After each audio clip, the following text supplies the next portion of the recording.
ये उस समय कुछ नहीं था।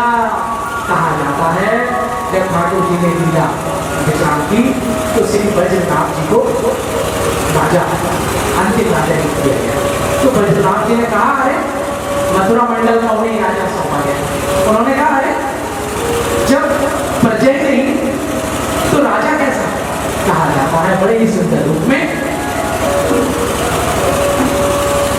श्री वज्रनाथ जी ने एक एक पोथी उठाकर जो महात्माओं ने, संतों ने, भक्तों ने, श्री भक्तमान जी की कथा में आता है श्री नामदेव जी हुए हैं, श्री वामदेव जी हुए हैं, श्री हरिदास जी हुए हैं, श्री गोपाल भट्ट जी हुए हैं, श्री रूप गोस्वामी जी हुए हैं, श्री सनातन गोस्वामी जी हुए हैं, जनाबाई जी हुई हैं, ऐसे ऐसे सुंदर भक्त श्री नित्यानंद जी हुए हैं, श्री कृष्णानंद जी हुए हैं, श्री माधवेंद्र पुरी जी हुए हैं। ठाकुर जी के साक्षात दर्शन में श्री हरिदास जी जिन्होंने भाग्य बिहारी जी को प्रकट किया, कहाँ किया? श्री निधि वन में, निधि वन में प्रकट किया। तब ये जो ठाकुर जी के बिगड़े हम दर्शन करने जाते हैं ना वृंदावन में, ये श्री हरिदास जी ने निधि वन में प्रकट की है अपने बल से, तब के बल से, भजन के बल से। कहा जाता है वज्रनाथ जी धीरे धीरे आए, उनके साथ श्री किया जाए, अन्वेषण किया जाए, एक एक लिखते, एक एक चीज मीटर से नापते, चरणों से नापकर उसकी खुदाई करते, तब जाके इन स्त्रियों के आनंद दर्शन जो करते हैं ना सुंदर तरीके से, उन्हीं की देन है। जाकर एक एक खुदाई करते, प्रकट करते। कहा जाता है 6 साहूकारों को लाकर दिल्ली से उन्होंने यहाँ बसाए वृंदावन में, मथुरा में। साहूकारों को लाए और उन्हें विकसित किया वृंदावन। ये जो ठाकुर जी है ना, श्री कृष्ण ठाकुर जी और ब्रजभूमि और गोलोक, इसमें जरा सा भी भेद नहीं है। ये 3 भूमि ऐसी हैं जो यहाँ की नहीं है। कौन कौन सी? एक ब्रजभूमि जो कि गोलोक है, एक अयोध्या जी जो साकेत बिहारी है, और एक वैकुंठ, कौन सी? बद्रीनाथ जी। ये भूमि यहाँ की नहीं है, ये साक्षात ठाकुर जी हैं। इनमें जरा सा भी भेद उचित नहीं है। इस प्रकार से बहुत सुंदर लीला होती रही, अन्वेषण हुआ। कहा जाता है यमुना जी पर घूम रहे थे वज्रनाथ जी, परीक्षित जी कैसे करें और कैसे अन्वेषण करें, किसकी सहायता लें? तो यमुना जी के इधर तट पे तो वो खड़े थे और उधर के तट पर एक कुटिया दिखाई, वहां पर दीप जुड़ा हुआ दिखाई दिया। और वहां कौन संत मिले? कहा जाता है यशोदानंद बाबा जी के पुरोहित, कौन? श्री सांडिल्य जी वहां मिले। उनसे आगे ली गई, कैसे कैसे विकसित किया जाए हमें बताइए, कहाँ कहाँ ठाकुर जी ने लीला की। पुरोहित जी को तो मालूम होता है ना, जो यजमान होते हैं, जो पुरोहित होते हैं, तो उन्हें तो पता होता है कि कहाँ कहाँ कैसी कैसी कैसे यजमान है, कैसी व्यवस्था करनी है, क्या करना है। तो पुरोहित जी जो थे यशोदानंद बाबा जी के बोलते सांडिल्य जी, और उन्हें लिया साथ में, फिर कृष्ण को राधा को सबका प्रकट, स्त्रियों का प्रकट किया, जो प्रकट नहीं थी उन्हें प्रकट की, उन्हें प्रकट किया। और बड़ी सुंदर लीला ठाकुर जी धीरे धीरे श्री सुखदेव जी परीक्षित जी को सुनाते रहे, बड़े सुंदर सुंदर प्रसंग करते रहे परीक्षित जी श्री सुखदेव जी से। कहा जाता है बड़ी सारी छोटी छोटी लीलाएं भी सुनाई। कैसी? कि एक बार की बात है, श्री यशोदा जी की लीला सुनाई। श्री यशोदा जी, एक बार की बात है, दीपावली का समय था, यमुना जी में दीप दान करने गए, यानी यमुना जी में दीप प्रवाहित करने गए, और छोटे से कन्हैया को भी ले गई, और जो ले गई तो इधर तो वो दीप दान करती, कन्हैया आगे बैठ गए जाकर पौड़ी पर। अब इधर वो दीप दान करती और कन्हैया क्या करते? जो दीप उनकी तरफ आते एक एक करके निकाल कर अपने पास रख लेते, एक एक निकाल कर अपने पास। अरे यशोदा जी ने थोड़ी देर को देखे और नजदीक गई और कहा, क्यों रे कन्हैया, हम तो यहाँ दीपदान करने आए हैं और तू एक एक चीज को निकाल कर अपने पास में लग रहे है। कहा जाता है उस समय श्री ठाकुर जी ने बड़ा ही सुंदर उत्तर दिया। क्या? ठाकुर जी ने कहा, यशोदा जी तो मन प्रसन्न हो गए, सुख मिला, आनंद मिला। क्या उत्तर था? उन्होंने कहा, जब यशोदा जी ने पूछा क्यों, और यदि इतना ही शौक है तो जो इतनी दूर दूर तक जा रहे हैं दीपक भय भय के, उन्हें क्यों नहीं लेके आता, उन्हें भी लेके। तो ठाकुर जी कहते हैं कि मैं उन दीपों की ही रक्षा करता हूँ जो कर्म प्रभा करते करते मेरी ओर को बसते बसते आ रहे हैं, उन्हें मैं पार लगाता हूँ। बाकी जो मेरी ओर को विमुख है, जो मेरी ओर को कर्म करते करते कहीं और ही जा रहे हैं, तो मैं उन्हें नहीं पार हो जाता। उनकी जिम्मेदारी मैंने ले रखी है, उनका ठेका मैंने ले रखा है कि जो मेरी ओर को कर्म करते करते, भजन करते करते, कर्म भी कर रहे हैं, कर्तव्य भी कर रहे हैं और भजन भी कर रहे हैं, जब भी कर रहे हैं, तो उनकी जिम्मेदारी मैं लेता हूँ। बड़ा सुंदर जी को प्रसन्न हो गए। तो ठाकुर जी हम सभी को समझा रहे कि कर्तव्य भी करना है, लेकिन किधर की साइड, किधर दिशा की ओर करते हुए, जो ठाकुर जी के मार्ग की ओर करता हो। बाकी उन्हें किधर जा रहा है उनकी नहीं ठेका देते।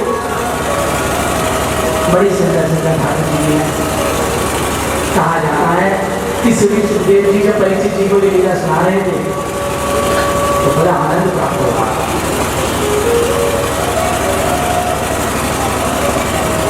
श्री कबीरदास जी तो कहते हैं, हम अपने लिए भी कहते हैं, हमारे श्री कबीरदास जी कहते हैं, बड़ा ही सुंदर दोहा है,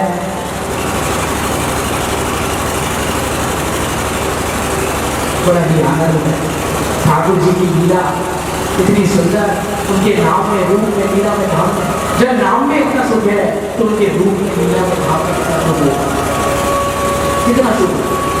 जब नाम, अभी हम सुनेंगे कि कौन सी 9 भक्ति, वैसे तो कलियुग में 3 ही भक्ति बताएंगे, एक श्रवणम, एक कीर्तनम और एक स्मरणम। यानी जिससे सुनना आ गया उससे सब कुछ आ गया, जिससे सुनना आ गया। क्योंकि कहा गया है कि कोई हमारी गलत बात जो हमारे अंदर भीतर जाती है और अच्छी बात, वो सब कानों के माध्यम से जाती है, सब कानों के माध्यम। तो कानों की व्यवस्था, श्रवण, सुनना, क्या सुनना?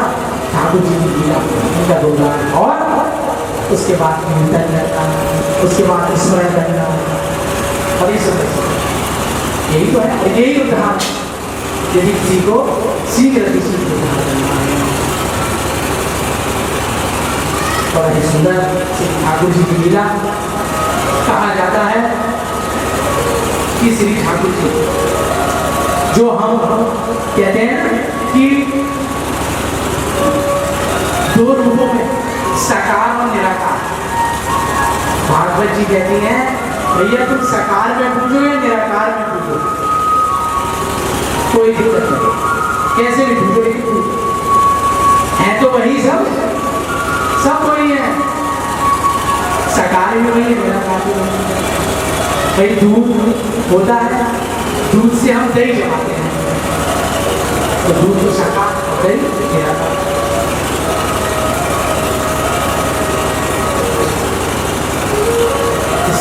मेरा कार्य तो बड़ा ही ठाकुर, लेकिन ये धर्म निरपेक्षता जो भेद उत्पन्न कर दिए, ये किसने कर दिए? जो राजनीतिक कर रहे हैं, वोटों के खातिर कुछ जो इन वेदों को, शास्त्रों को जो लिखते भी थे, उन्होंने कुछ धन के लिए भाषा ही बदल दी, अर्थ ही बदल दिया। कैसे अर्थ? कि वे कहने लगे कि साकार अलग है, निराकार अलग है, जबकि ऐसा कुछ नहीं है।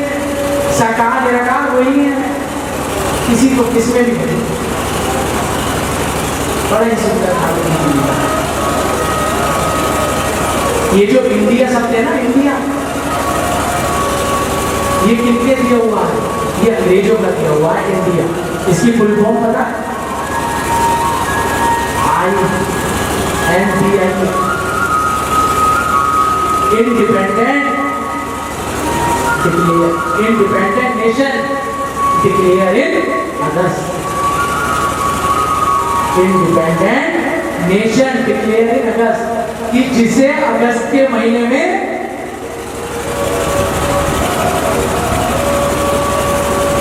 स्वतंत्र घोषित किया गया। यानी कोई ये जो जितने थे विदेशी थे, जिन्हें मान लो ये कोई हमें आज़ादी जो दे गए हैं, ये कोई फ्री में नहीं दे गए, निःशुल्क नहीं दे गए। कितने माँ के लालों ने खटक ढाल उठाई है, खटक ढाल कितनों का बलिदान हुआ है, तब जाकर यह हमारा भारतवर्ष आजाद हुआ। कितने मैयाओं की गोद उठली, तब जाके यह आजाद हुआ। चंद्रशेखर का, सुभाष चंद्र सब कहा जाता है, कथा में भी ये कहा गया है कि यदि आजकल थोड़ा गुरुओं जी की बहुत व्यवस्था हो रही है, वक्ता को, व्यास को भी कहा गया है कि यदि भागवत जी के बाहर से कोई शब्द, हमें फिर ये समझ नहीं आता कि जैसे बहुत सुंदर कथा कहते हैं, सभी सबके अलग अलग वाणी के तरीके हो सकते हैं, सिर्फ सभी किसी के अलग काम हो सकता है, लेकिन हमें तो ये समझ नहीं आता कि भागवत जी में इतना है कहने के लिए, तो वो बाहर का कैसे कहे? भागवत जी में है इतना कहने। और ध्यान रखें, क्या ध्यान, कि गुरु, आज के गुरु जी ज्यादा चलेंगे।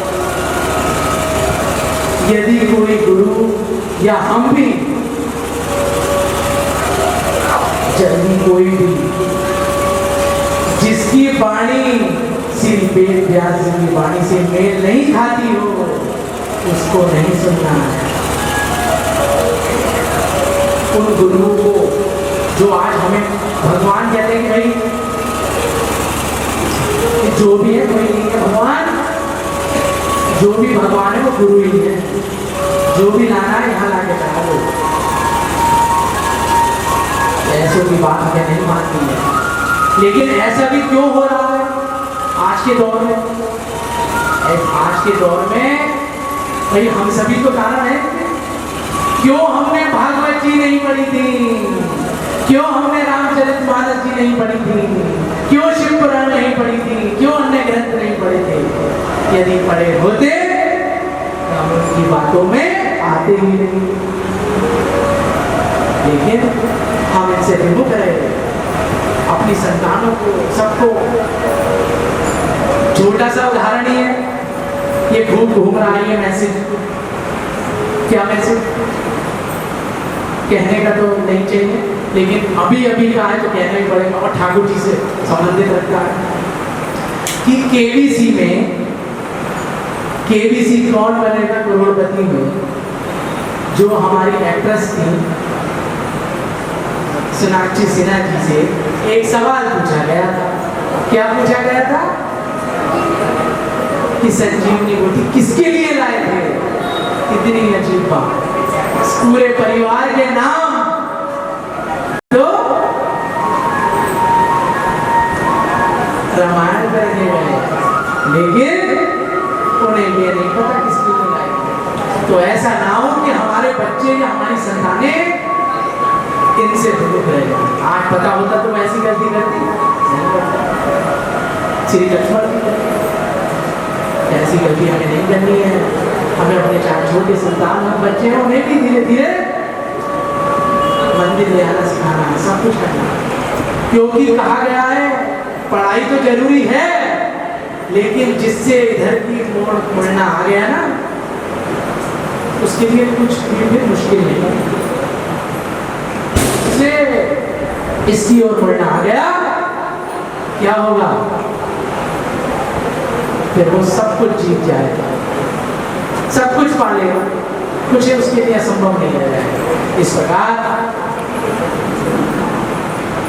गुरुजी कोई ऐसी नाव जो पत्थर की नाव पे बैठे और शिष्य को भी पत्थर की नाव पे बिठा ले और दोनों जा रहे हैं गुरु चेला। और पत्थर की नाव क्या है? वो तो डूबेगी डूबेगी। कहा जाता है कि लंबी पंक्ति बनी हो, उसमें एक आंख वाला सबसे आगे लगा हो, पीछे सब सगरे अंधे लगे हों, लेकिन यदि एक आंख वाला लगा होगा तो वो सबको पार करवा देगा। और यदि उल्टा हो जाए, आगे ही अंधा और सब पीछे आंख वाले लगे तो क्या होगा? सबको ही खाई में गिरा देगा। बड़ा ही सुंदर श्री ठाकुर जी कृपा करते हैं। श्री डोंगरे जी महाराज जी का नाम सुना होगा। डोंगरे जी महाराज जी तो साफ कहते हैं कि जिसका जीवन सुधरा उसका मरण सुधरा, अंत में जैसी नदी वैसी गति। किन्हीं की गुरु ग्रंथ साहिब में भी कहा गया है। क्या कहा गया है गुरु ग्रंथ साहिब में? कि बायरी गोविंद नाम मत बिसरे, अंत समय जो लक्ष्मी सिमरे, सर्प की योनि में वो तले। ये गुरु ग्रंथ साहिब कह रहे हैं। कौन गुरु ग्रंथ साहिब? जो आज गुरुद्वारों में होते हैं गुरु ग्रंथ साहिब। गुरु ग्रंथ साहिब तो उसमें भी यही है, कुछ नहीं। और कहा गया है भागवत जी में, रसिक जन भी कहते हैं कि जो ये प्रथा भी शुरू हुई ना, गुरु ग्रंथ साहिब जी की पूजा भी होनी शुरू हुई ग्रंथ की, वो भी हमारे सनातन धर्म से ली गई है। कैसे? कहा गया जब सनातन धर्म में ठाकुर जी साक्षात रूप में, वाणी रूप में प्रवेश कर सकते हैं, तो क्या हमारे गुरु नहीं कर सकते? तभी से जितने भी धर्म हैं सब 500, 550, 600 वर्ष से अधिक नहीं, लेकिन ये सनातन धर्म युगों जिस जो भी निकला इनसे। जो तो ये मुगल आए ना, इन मुगलों ने क्या गुरु किया, अभी आगे बढ़ना है। इस प्रकार कहा गया है ना, तो ठाकुर जी का जो नियम है, क्या नियम है? वह 100 गुना बढ़ा के देने की आदत है उनको, 100 गुना बढ़ा के देते हैं। जो जिनकी हो जाती है ना कि पड़े हैं, उठा जा नहीं रहा, अंत समय गिर रहे हैं, और मेरे पुत्र ने सेवा नहीं की, अब इतनी संपत्ति, धन, जेवर, जमीन, इसमें तो मेरी पुत्र ने सेवा ही नहीं की और उसका लाभ ये लेगा, तो मन में और मस्तिष्क में यही चलता रहता है। तो क्या होता है? ठाकुर जी उसे कहते हैं ना, अच्छा लक्ष्मी प्यारी थी ना, तो 100 गुना बढ़ के लेगा, कोई बात नहीं। अगले जन्म में उसे सर्प की योनि दे देते हैं। और सर्प को पता होता है कि धरती में धन खजाना कहाँ कहाँ गड़ा है। ठाकुर जी कह रहे थे तो 100-200 करोड़ रुपए के लिए परेशान हो रहा था, ले अब तेरा हाथ से ले सकते। और सर्प क्या करता है? जाकर कुंडली मार कर बैठ जाता है।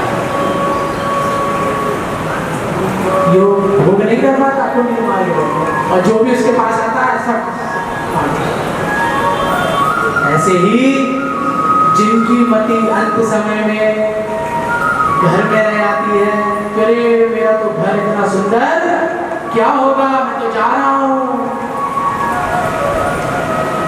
तो क्या होता है? ठाकुर जी उसकी भी करते हैं, इच्छा तो सबकी पूरी करते हैं। अगले जन्म का उसे क्या कहते हैं? भैया तू तो एक छोटी 100 स्क्वायर फीट या 1000 घर या 1000 स्क्वायर फीट, 2000 स्क्वायर फीट या 3000 के लिए परेशान हो रहा था, ले आज से जा, ये सारे खंडर तेरे। अब जितने भी भारतवर्ष में खंडर हैं घूमता है, भ्रमण करता है, आज से सत्य। अब भाई जो मुगल जितने भी आए, अब ये कितने बड़े बड़े वो बना गए, मकबरे और सब चीजें बना गए, लेकिन वहां पे कहते हैं आज झाड़ू लगाने वाला कोई नहीं, जाले छुटाने वाला कोई नहीं। क्यों? इतने बड़ी कौन कर, तो कहते हैं आज से सारे खंडर तेरे जाओ। ऐसी प्रकार जिनकी मति अंत समय में, ये मैं नहीं कह रहा हूँ, ये भागवत जी कह रहे हैं, भागवत जी श्री ठाकुर जी कह रहे हैं, ये मैं कौन होता हूँ कह रहा हूँ। श्री भागवत जी कहती है जो अंत समय पुत्र मोह में, पुत्री मोह में या पोते में जिनकी मति रह जाती है, उन्हें मैं क्या बनाता हूँ, हमसे